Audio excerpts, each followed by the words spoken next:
कोई कारण।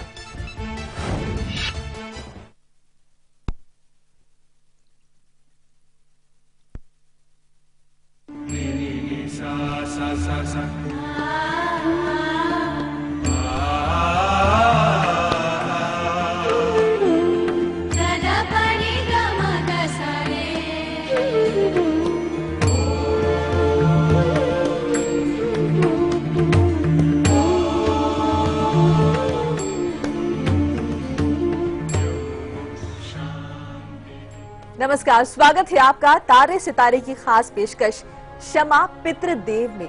मैं हूं मोनिका। परिवार में हमेशा लड़ाई झगड़े होते रहते हैं या परिवार के सदस्यों में इतना विवाद बढ़ जाता है कि परिवार का कोई भी सदस्य एक दूसरे से बात करना भी पसंद नहीं करता। पितृदोष इसका कारण हो सकता है। आज आचार्य जी से जानेंगे पितृदोष का कारण और परिवार में प्यार बढ़ाने और एकजुटता लाने का खास उपाय। आज इस विषय पर जानकारी लेंगे आचार्य विनोद जी से। विनोद जी, बहुत बहुत स्वागत है आपका। जय माता दी।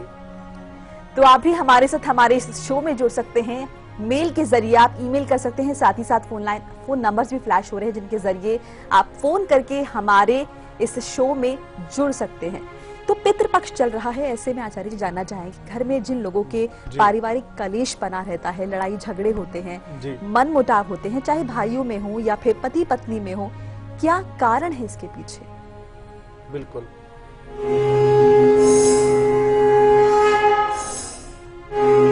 बहुत उत्तम प्रश्न किया है।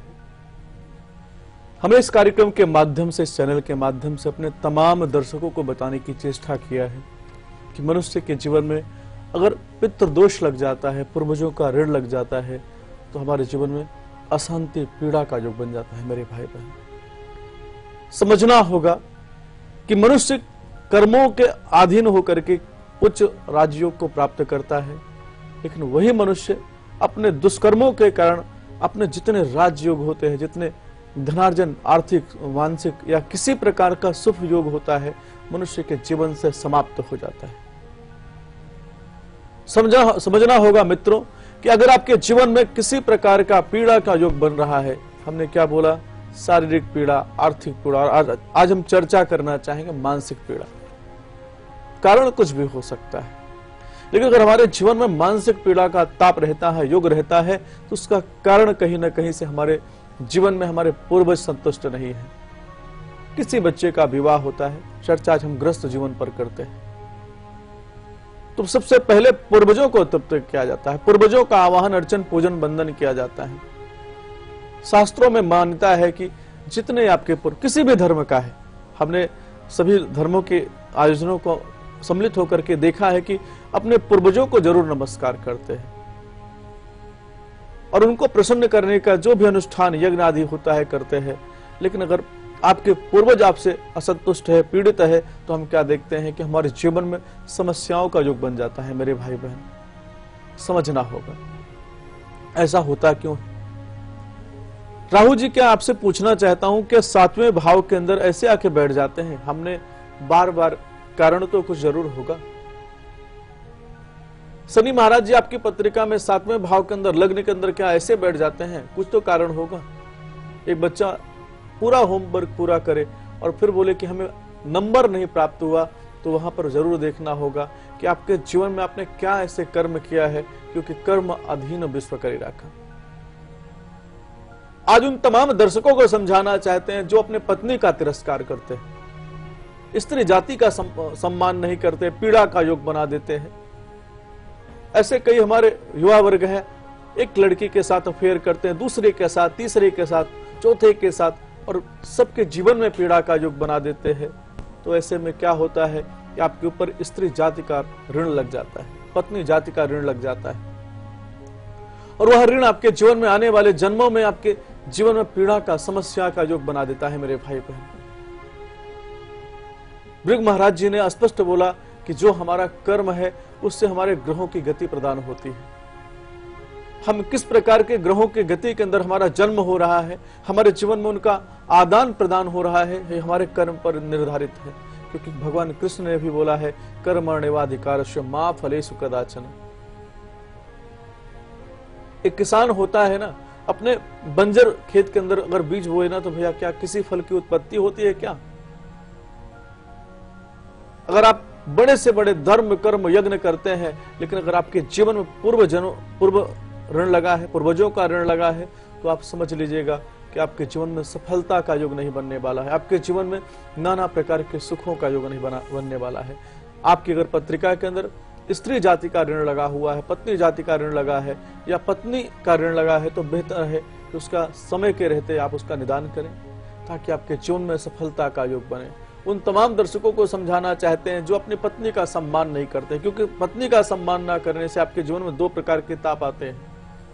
मानसिक ताप तो आपके जरूर आएगा, मानसिक पीड़ा का योग आपके जीवन में जरूर बन सकता है, लेकिन मानसिक पीड़ा के साथ में आप देखेंगे कि आपके लक्ष्मी का योग भी विहीन योग बनता चला जा रहा है। जो कार्य आप करते हैं उसमें असफलता, परेशानी का योग बन जाता है।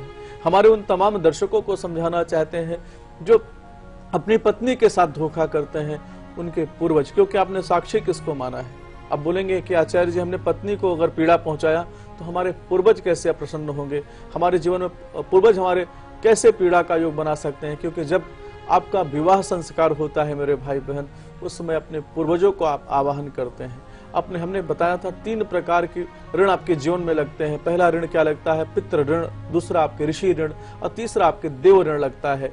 जब आप किसी भी शुभ कार्य को आप करते हैं तो अपने देवताओं को आप आवाहित करते हैं, अपने जिस गोत्र के अंदर आपका जन्म हुआ उनका आवाहन आप करते हैं और साथ में अपने पूर्वजों का आप आवाहन करते हैं। उनको साक्षी मान करके उनको प्रॉमिस करते हैं, उनसे आप शपथ लेते हैं कि हम अपनी पत्नी का सम्मान करेंगे, अपनी पत्नी के जीवन में पीड़ा का, समस्या का योग नहीं बनने देंगे। परंतु उसके बाद भी अगर अपनी पत्नी के जीवन में अपमान, पीड़ा का योग बना देते हैं या पति के जीवन में पीड़ा, अपमान का योग बना देते हैं, तो विश्वास मानिए आपके जीवन में दुख का योग बन जाएगा मेरे भाई बहन। उस दुख से बचने के लिए एक महा उपाय बताऊंगा, उसको जरूर करिएगा और आज से ही शपथ लीजिए, क्योंकि जो आपने अपने पूर्वजों का सम्मान के लिए शपथ लिया है, उस शपथ का ध्यान करते हुए अपने पति के साथ अच्छे आचरण रखना है, अपनी पत्नी के साथ अच्छे आचरण रखना है। विश्वास मानिए जीवन में सफलता का योग बन जाएगा। बहुत अच्छे से समझाया आपने विनोद जी, किस तरह से स्त्री का सम्मान करके भी आप पितरों को प्रसन्न कर सकते हैं और अगर उनको नाराजगी है उनकी तो दूर कर सकते हैं। बिल्कुल। सुहासिनी जुड़ी है हमारे साथ, मुंबई से हमारी कॉलर हैं। सुहासिनी, बहुत बहुत स्वागत है आपका। अपना प्रश्न आप पूछ सकती हैं। हेलो जी सुहासिनी, अपना सवाल पूछिए। हाँ नमस्कार मैडम। नमस्कार। हाँ प्रणाम आचार्य जी। खुश रहिए, जय माता दी। अपना सवाल पूछिए। मेरे 4 सवाल है जी। मेरी डेट ऑफ बर्थ है 9 अप्रैल 54। अप्रैल 54 में आपका जन्म हुआ है। समय बताइए। बीजापुर में शाम के 6:30। शाम के 6:30 में जन्म। मिर्जापुर बताया ना? यूपी मिर्जापुर में। जी, क्या प्रश्न है आपका? मेरे पैसे अटके हुए 2-3 जगह पे, तो वो नहीं मिल रहे और मेरे मिस्टर अभी 4 महीने पहले एक्सपायर हुए। अच्छा। तो उनकी जो श्राद्ध करना है वो कैसे करना है और मेरा घर कब बनेगा और मुझे कंस्ट्रक्शन का काम चालू करना है, तो वो कब तक होगा? बिल्कुल, देखिए समझना होगा बच्चे, आपकी जैसे कि पत्रिका का हमने विवेचन किया, आपकी पत्रिका के अंदर राहु और मंगल दोनों का साथ बैठना इस बात का संकेत करता है कि पूर्व जन्म में भाई का या आपके मित्र का ऋण लगा हुआ है। बेहतर है कि उसका आपको निदान करना चाहिए। दूसरा, आपने प्रश्न किया है कि आपके पति का जो देहांत अभी 4 महीने पहले हुआ है, उनकी तिथि आपको निकालना होगा कि किस तिथि के अंदर उनका संस्कार हुआ है, और जिस तिथि का संस्कार हुआ है वही श्राद्ध, उसी दिन पर अगर उनका श्राद्ध करते हैं तो प्रसन्न होते हैं। शास्त्रों में ऐसी मान्यता है, कई बार बोलते हैं हमारे ऐसे कई दर्शक बोलते हैं कि 1 साल तक हम श्राद्ध नहीं कर सकते, लेकिन समझना होगा निर्णय सिंधु के अंदर बताया गया है कि जब आपके संस्कार के पहले अगर 12 दिन बाद, 10 दिन बाद भी अगर आपके जीवन में पितृपक्ष आता है तो अपने, क्योंकि वो क्या हुआ, जब आप सपिंडी करते हैं या एक 11वें दिन उनका पिंडदान आप करते हैं तो आपके पितरों में चले जाते हैं, आपके पूर्वजों में उनकी गिनती होना प्रारंभ हो जाती है। तो बेहतर है कि उनका आप श्राद्ध करें।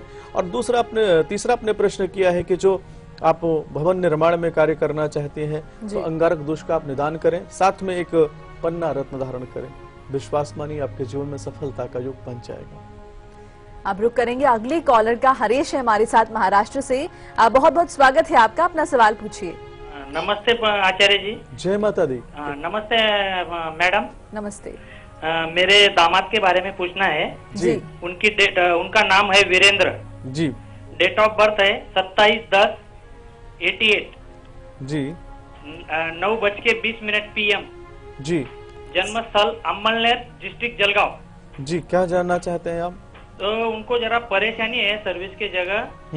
तो परेशानी कैसी है, क्या करना पड़ेगा, उनकी लाइफ कैसी जाएगी? गृहस्थ जीवन कैसा है इनका?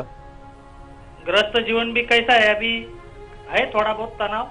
जी प्रोफेशनल और पर्सनल दोनों बिल्कुल, ही देखिए लाइफ, दो, जी। क्योंकि 7वां भाव इनका पीड़ित है। 7वें भाव के अंदर शनि जी, आज हम लोग चर्चा भी कर रहे हैं कि गृहस्थ जीवन पर चर्चा कर रहे हैं। जैसा कि आपके दामाद की पत्रिका का हमने विवेचन किया है, गज केसरी योग इनके 12वें भाव के अंदर विराजमान है और कुल दीपक योग इनकी पत्रिका में विराजमान है। बहुत अच्छी पत्रिका है, आपको परेशान होने की जरूरत नहीं है। राहु की दशा के अंदर जो अंतर दशा इनकी पत्रिका में चल रही है वह शुक्र महाराज जी का चल रहा है और शुक्र इनके जीवन में अच्छे भाग्य का योग बनाएंगे। आपको परेशान होने की जरूरत नहीं है। बेहतर है कि जो इनकी पत्रिका में एक दोष लगा है, राहु जी का एक पूजन जरूर करा दीजिए, क्योंकि राहु जी जब कभी भाग्य स्थान में किसी की पत्रिका में बैठते हैं, हमने अपने ग्रंथों में पढ़ा है कि राहु जी सफलता तो अवश्य देते हैं, लेकिन संघर्ष बहुत कराते हैं। कभी 1 नंबर, कभी 2 नंबर से रोक देते हैं और उसके कारण मनुष्य के जीवन में असफलता, परेशानी का योग बन जाता है। तो राहु अकाल पुरुष पूजन करना चाहिए। 41 दिन निरंतर राहु जी का ध्यान करते हुए, जो होता है बहते हुए जल में प्रवाह करना चाहिए, उनसे प्रार्थना करना चाहिए, हे राहु महाराज, हमारे द्वारा जाने अनजाने किसी प्रकार का कोई किसी को पीड़ा का योग बना है तो उसको हमें क्षमा करें, हमारे जीवन में सफलता का योग बनाए। और बेहतर है कि इनको भी एक पन्ना रत्न धारण कराएं, गणेश जी की उपासना करना प्रारंभ कर दें। ओम गंग गणपतये नमः, इस मंत्र का जाप करें। विश्वास मानिए 2-3 महीने के अंदर अच्छी सफलता का योग बन जाएगा। और अब जानते हैं वंदना की समस्या के बारे में। वंदना हमारे साथ कोल्हापुर से। बहुत बहुत स्वागत है वंदना जी आपका। अपना सवाल पूछ सकते हैं आप। नमस्ते पंडित जी। जय माता दी। नमस्ते मैडम जी। नमस्ते मेरे पति के बारे में पूछना चाहती हूँ। जी, जी। डिटेल्स बताइए। 25 जनवरी 1965। 1960 आयु 65। रात को 1:05 जन्म। रात को 1:05 जन्म। स्थान जन्म बताइए। स्थान वडगांव, महाराष्ट्र। वडगांव, महाराष्ट्र। जी, क्या जानना चाहते हैं? इनके ऊपर बहुत कर्जा है, बहुत इनके जमीन है वो बिकते नहीं और इनके कारण मेरे जीवन में बहुत तनाव आ रहा है। जी जी, हेलो जी, जिंदगी में तनाव और कर्ज। देखिए, समझना होगा मेरे बच्चे, जैसा कि इनकी पत्रिका का हमने विवेचन किया, कुछ आचरण मनुष्य के द्वारा ऐसे हो जाते हैं जिसके कारण मनुष्य के जीवन में असफलता, परेशानी का योग बनता है। अभी उस पर चर्चा नहीं करना चाहूंगा, नहीं उससे गृहस्थ जीवन थोड़ा सा पीड़ित हो सकता है। जैसा कि इनकी पत्रिका का हमने विवेचन किया है और अभी राहु जी की दशा इनके ऊपर भी चल रही है। राहु जी पीड़ा कब देते हैं? हमारे जब हम संस्कार विहीन योग बना देते हैं, मदिरा का सेवन करते हैं, गलत कर्म में चले जाते हैं, गलत बच्चियों के साथ अपने जीवन का आदान प्रदान योग बना देते हैं, तो हमारे राहु जी हमारे जीवन में धनहीन योग बनाकर के नाना प्रकार के दुखों का योग बना देते हैं। बेहतर है इनके लिए भी एक कार्य आपको जरूर करना चाहिए। एक माँ कामाख्या देवी पूजन होता है, उसको आप करा दें और साथ में इनको बोलिए क्या शुक्रवार के दिन कन्याओं का पूजन करना प्रारंभ कर दें, क्योंकि कन्या जाति का ऋण लगा है। हमारे शास्त्र में भी लिखा, विद्या विवादाय धनम मदाय शक्ति परेशा पर पीडनाय खलस्य साधु विपरीत मेदत ज्ञानाय दानाय चरक्षणाय। हमने अपने सत्ता के और शौर्य के कारण हमने किसी के जीवन में हुकूमत जमा दिया है, पीड़ा का योग बना दिया है, तो उन कन्याओं के माध्यम से हमारे जीवन में ऋण लग जाता है। माँ कामाख्या देवी का इनको पूजन कराएं और साथ में इनको बोलिए पन्ना रत्न धारण करें। शुक्रवार के दिन कन्याओं को खीर खिलाएं और अपने कर्म का प्रायश्चित करें। विश्वास मानिए ये तीनों उपाय श्रद्धा भक्ति के साथ करा के देखेगा, इनके जीवन में सफलता का योग बन जाएगा। चलिए, अब वक्त हो गया है हमारे आज की लकी कौन के भाग्यशाली विजेता से बात करने का। तो लगाते हैं हम इन्हें कॉल।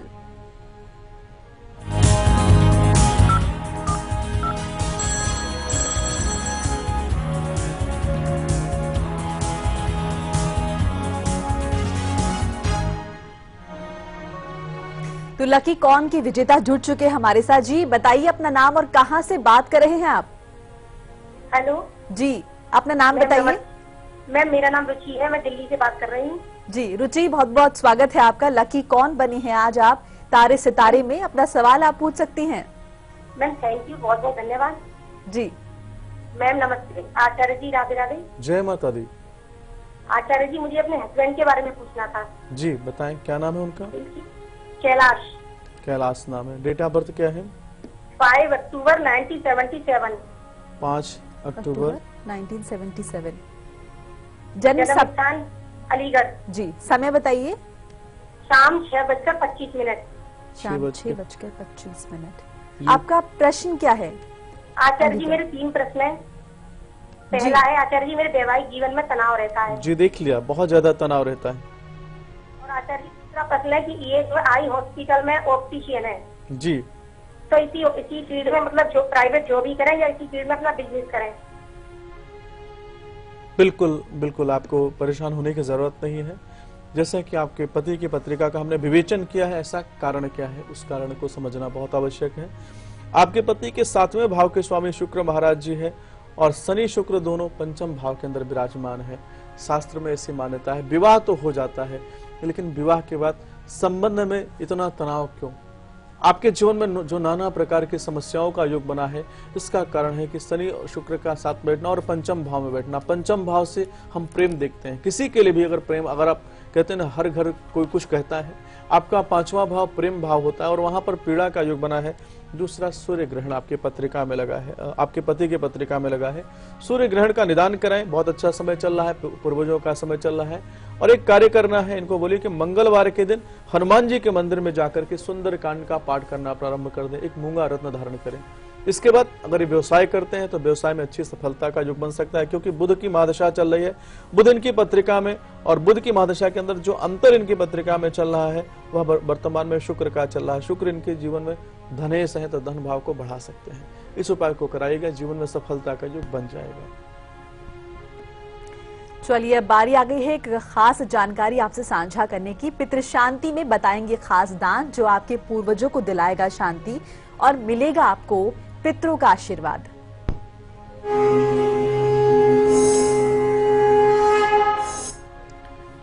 बिल्कुल, नारायण बोलते हैं यत योगेश्वर कृष्णो यत पार्थो धनुर्धर।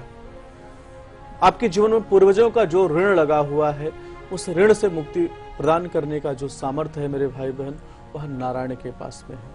और नारायण प्रसन्न किससे होते हैं? तुलसी। आप शास्त्रों में ऐसी व्यथा बताई गई, ऐसी बातों का योग आया है। विष्णु सहस्त्र नाम के अंदर आप पाठ करते हैं तो वहां बताते हैं कि तुलसी मंजरी का पूजन करने से नारायण प्रसन्न होते हैं। तो आपको करना क्या है? आपको तुलसी लेना है, थोड़ा सा आपको केले लेना है और साथ में थोड़ा सा दूध और मिश्री लेकर के आप अगर दान कर देते हैं तो विश्वास मानिए आपके जीवन में जो आपके पूर्वज अप्रसन्न है, आपके जीवन में प्रसन्नता का योग बना देंगे। बिल्कुल। आचार्य जी, षष्ठी का श्राद्ध है और हम चाहेंगे कि आप वो महाप्रयोग दर्शकों को बताएं जी, जिसे अपनाकर अपने घर का जो गृह कलेश है, लड़ाई झगड़े हैं, जो अनबन है आप सब आपस में जी, उसको जो है दूर किया जा सके। बिल्कुल।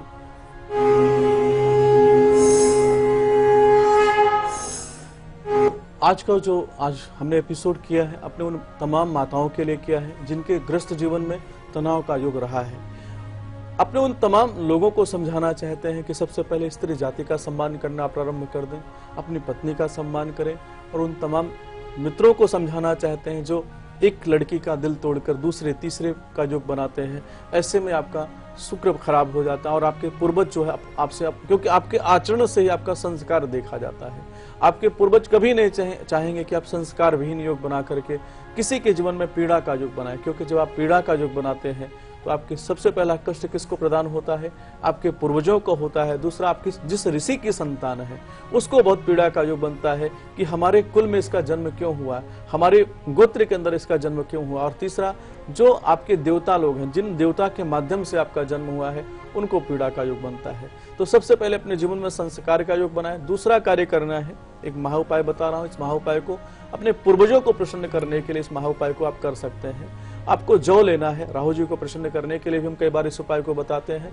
जौ को कच्चे दूध में भिगो करके सायंकालीन अपने पूर्वजों को याद करते हुए किसी नदी में प्रवाह कीजिए और उनसे प्रार्थना कीजिए कि मेरे शरीर के माध्यम से, मेरी आत्मा के माध्यम से, मेरे वचन के माध्यम से अगर किसी को किसी प्रकार की पीड़ा का योग बना है तो हम आपसे क्षमा चाहते हैं और अपने कर्म को, अपने संस्कार को हम ठीक करेंगे। ऐसा हम आपसे शपथ लेते हैं। इस प्रयोग को करके देखिएगा, विश्वास मानिए आपके जीवन में सफलता का योग बन जाएगा। और हमारे साथ इस सबके बीच एक कॉलर जुड़ चुकी है, रानी है हमारे साथ महाराष्ट्र से। रानी, आपका बहुत बहुत स्वागत है, अपना सवाल आप पूछ सकती हैं। नमस्कार मैडम। जी नमस्कार। नमस्कार गुरु जी। जय माता दी। आपको कोटि कोटि प्रणाम। खुश रहिए बच्चे। बहुत दिनों बाद कॉल लगा है। मेरी मौसी की बेटी के बारे में पूछना है। उसकी डेट ऑफ बर्थ है 26/1/1988, 88 जी। और रात के 2:30 पालघर। महाराष्ट्र। इसकी शादी को 6 साल हो गए। इसको थायराइड भी, अभी स्टोन का प्रॉब्लम भी है। इसका 2 बार मिसकैरेज हुआ है। प्लीज इसे बच्चा कब होगा, उपाय बता दीजिए। इसे इसकी खाली झोली भर जाए। मैं गुरु जी आपकी बहुत ऋणी रहूंगी। इसे नौकरी भी नहीं है, इसकी आर्थिक स्थिति भी अच्छी नहीं है। प्लीज जवाब दे दीजिएगा गुरु जी, मैं आपको बहुत ऋणी रहूंगी। और गुरु जी मैं आपको बहुत मानती हूँ, आपका हर एपिसोड देखती हूँ। मुझे एक पूछना है आपके बारे। मेरे माता पिता नहीं है, मैं माता पिता के नाम से कुछ दान करना चाहती हूँ, खाना छोटे बच्चे को। तो मेरे माता पिता को शांति मिलेगी ना गुरु जी? बिल्कुल, प्लीज बताइएगा। बिल्कुल बिल्कुल बिल्कुल। आपका जो स्नेह है, आपके स्नेह का हम जो ऋण है उसको हम कभी चुकता नहीं कर सकते। हमारे जो दर्शक हैं, हमें जो प्रेम करते हैं, उसका ऋण मैं कभी चुका नहीं सकता। और हम बहुत इमोशनल हो जाते हैं, कई बार रोने का मन करता है कि इतना प्रेम, इतना स्नेह आप देते हैं। आपको सबसे पहले आपके पिता और आपके माता पिता के लिए उपाय बता रहा हूँ, क्योंकि जब आपको पता है कि हमने अपने तमाम जो हमें मानते हैं, जो हमारे दर्शक हैं, उनको हमने समझाया है कि बच्चे जब हमारा जन्म होता है तो 3 प्रकार का ऋण हमारे जन्म के साथ ही लग जाता है। पहला ऋण क्या है? पितृ ऋण है, दूसरा ऋषि ऋण है, तीसरा देव ऋण है। इन तीनों ऋणों की मुक्ति के लिए हमें क्या कार्य करना है कि जो उनके लिए दान पुण्य हम बताते रहते हैं, पर डे कुछ न कुछ बताते रहते हैं। अगर आप करना चाहती हैं तो आपको क्या करना है? आपके माता पिता की जब तिथि है तो कच्चा दूध लेना है, चावल लेना है, मिश्री लेना है और फल मिष्ठान के साथ में अपने पूर्वजों को याद करते हुए, अपने माता पिता को याद करते हुए आप दान करते हैं तो आपको बहुत प्रसन्नता का योग बनेगा। दूसरा जो आपने प्रश्न किया है बच्चे, देखिए समझना होगा, वृश्चिक लग्न के अंदर इनकी पत्रिका है, मंगल इनके लग्न के अंदर विराजमान है और गुरु और राहु जी पंचम भाव में विराजमान है।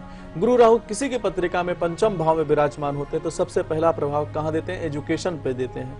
हमारी अच्छी एजुकेशन का योग नहीं बनने देते हैं। दूसरा, हमारे प्रेम पर, हमारी जो हम जिसके पति पत्नी के साथ संबंध अच्छा नहीं रहने देते। तीसरा क्या करते हैं कि जो हमारा संतान की प्राप्ति भी पंचम भाव से प्राप्त होती है। तो इनकी पत्रिका में जो गुरु चांडाल दोष लगा है, गुरु का ऋण पिछले जन्म का लगा हुआ है, उसके लिए अमावस्या के दिन इनको अच्छे से श्राद्ध करना चाहिए और अपने पति के माध्यम से, अपने माध्यम से उनको बता दीजिए कि थोड़ा सा केले लें और साथ में मिठाई लें। अपने पूर्वजों को याद करते हुए जो ब्राह्मण होते हैं उनको दान करें, उनसे प्रार्थना करें कि इनके जीवन में अच्छे संतान का योग बन जाए। इस महाउपाय को करके देखिएगा, विश्वास माने इसी कार्यक्रम के माध्यम से बताइएगा कि इनके जीवन में संतान का योग बन जाएगा। तो आचार्य जी ने तमाम जानकारियां साझा की, दर्शकों की बहुत सारी समस्याओं का समाधान करने का भी प्रयास किया। उम्मीद है कि उनकी समस्याएं खत्म भी हो जाएंगी। जी जी, बहुत बहुत शुक्रिया आपका यहाँ आने के लिए और तमाम जानकारियां साझा करने के लिए। तो आज के शो में फिलहाल इतना ही, तारे सितारे में इतना ही। कल फिर आपके सामने हाजिर होंगे इसी समय पर एक नई समस्या के समाधान के साथ। हमें दीजिए इजाजत। नमस्कार। जय माता दी।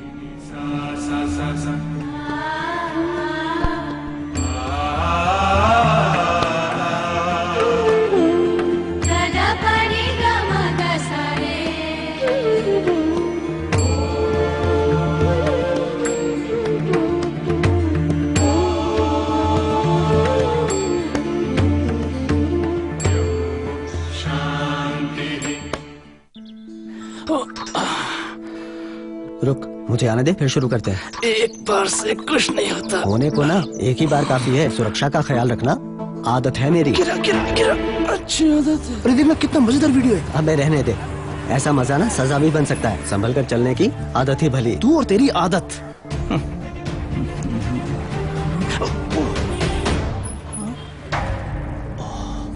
यार बोला था ना संभल कर चलना। अच्छी आदत है। कॉन्डम देना प्लीज। शुक्रिया। मैं और कहीं भले रिस्क ले लेता हूं, पर अपनी जान के साथ कभी नहीं, क्योंकि एक बार भी चूके तो HIV, एड्स, यौन संक्रमण या अनचाहा गर्भ कुछ भी हो सकता है।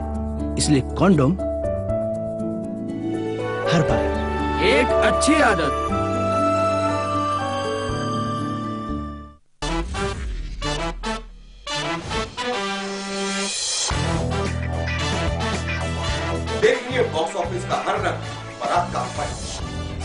लाइव इंडिया पर। कब, क्यों, कहां, कैसे जुड़ा है, किस खबर से आपका सरोकार? खबरों पर बहस का सबसे बड़ा मंच, जहां हर खबर पर फैसला करेंगे आप मेरे साथ। खबर हमारी, फैसला आपका।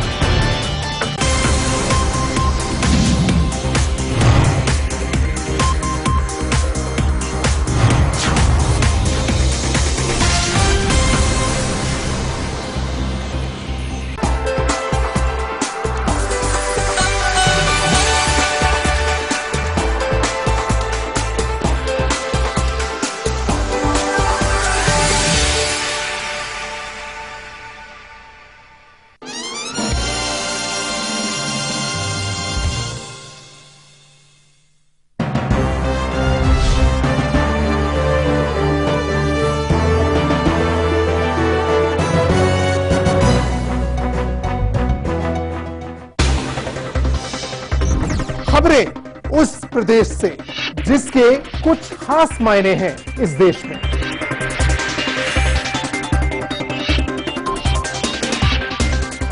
उत्तर प्रदेश के सवालों का हर उत्तर देखिए उत्तर प्रदेश लाइव मेरे साथ सिर्फ लाइव इंडिया पर।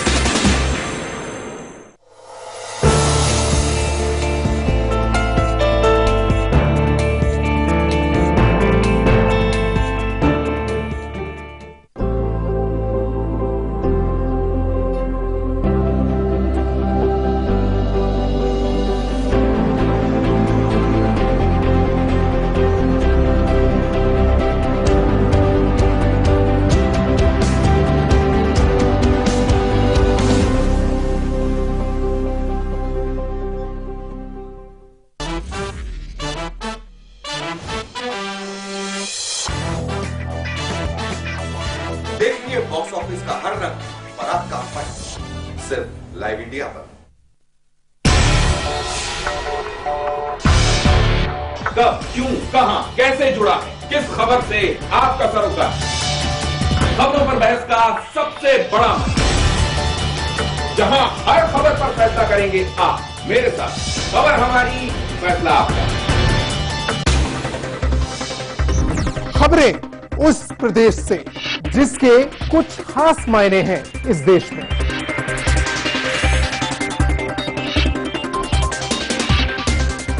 उत्तर प्रदेश के सवालों का हर उत्तर देखिए उत्तर प्रदेश लाइव मेरे साथ सिर्फ लाइव इंडिया पर।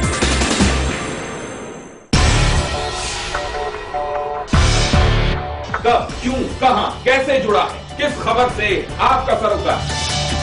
खबरों पर बहस का सबसे बड़ा मंच, जहां हर खबर पर फैसला करेंगे आप मेरे साथ। खबर हमारी, फैसला आपका।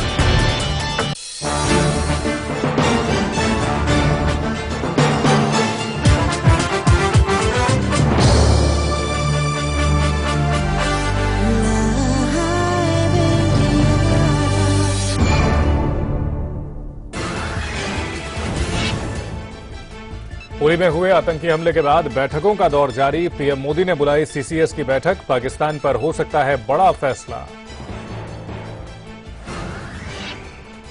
जम्मू कश्मीर में 3 जगह सेना और आतंकियों के बीच मुठभेड़। उरी सेक्टर के लाचीपुरा में सेना ने की घुसपैठ की कोशिश नाकाम, 10 आतंकियों को किया ढेर। हंदवाड़ा में एक जवान शहीद। यूएन में नवाज शरीफ के भाषण से पहले बराक ओबामा ने बिना नाम लिए पाकिस्तान पर साधा निशाना, कहा छुपकर वार करने से बाज आए देश, वरना आतंकवाद कर देगा बर्बाद। वेंकैया नायडू ने जारी की स्मार्ट सिटी की तीसरी लिस्ट, 12 राज्यों के 27 शहरों को मिली जगह। पीएम मोदी का संसदीय क्षेत्र वाराणसी भी स्मार्ट सिटी की फहरिस्त में शामिल। जैन मुनि तरुण सागर पर आपत्तिजनक टिप्पणी के बाद विवादों में फंसे विशाल डडलानी ने जैन मुनि से की मुलाकात। डडलानी ने आपत्तिजनक टिप्पणी के लिए मांगी माफी। और मोदी सरकार ने इंदिरा आवास योजना का नाम बदलकर किया प्रधानमंत्री आवास योजना। पूर्व प्रधानमंत्री राजीव गांधी ने शुरू की थी योजना। ग्रामीण विकास मंत्रालय ने नाम बदलने का नहीं बताया कोई कारण।